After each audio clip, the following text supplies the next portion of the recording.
Rồi. Nó nào có muốn gì cũng đã lâu đâu.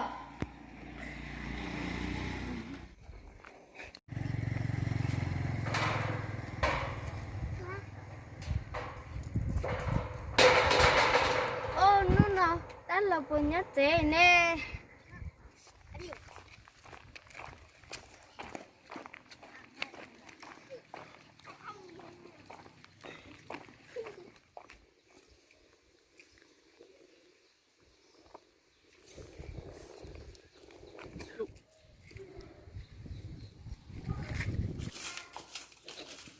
Ô, lên từ này tu tuột tròn tới nè. Là lô. Nhưng mà cái chùa. Dạ, đã lâu. Nè đã lò ra con lên từ tu nào. Có thể có tụm mà, lấy tụm mà. Có mà tiệm à. Ôi chà, có chóp lô thông cú cho nè. Không có chú chơi đấy, đang lời. Út thì có tụm mà lấy tụm mà. Vậy. Ô, giờ lên là, giờ lên chơi gió mới tu. Gió nào à?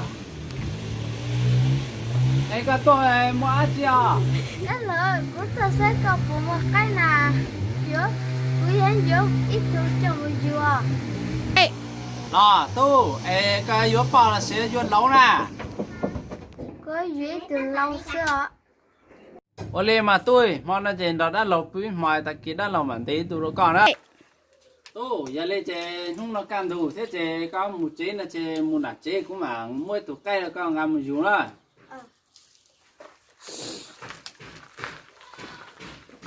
Một là chơi cho tôi sẽ đã lâu cho họ.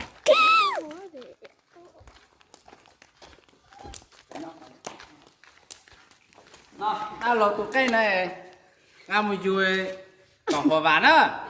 Ai liền không tôi sẽ đã lâu á.